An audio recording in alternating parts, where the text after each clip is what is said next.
Ето го село Гела. Просто нямам думи. В самата планина отгоре имат някаква невероятна гледка. Има туристи, които са дошли специално да разгледат селото. Може вече да отиваш наляво, тук гледката видяха хората. Кои хора? Име, които ще гледат клипчето. Сега някой ще го гледа. Ето, показваме ви село Гела. Само забележете между къщите каква гледка има. И какви къщи.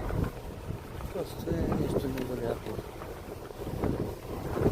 Ето. В самата планина на високото са построени тези къщи. Имат невероятна гледка. Ето, даже това се продава, това е връх Снежанка горе. Се вижда. Ето.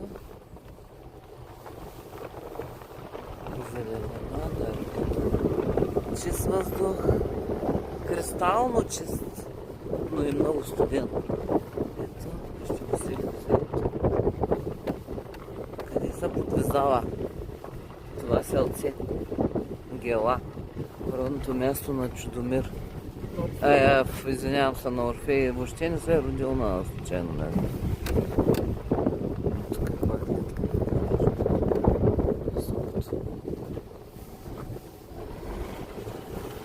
Самото село си е забележителност. Какви къщи, какви огради. Ето и туристите ви показвам. Сърби са. Дошли са специално тук, за да видят селото.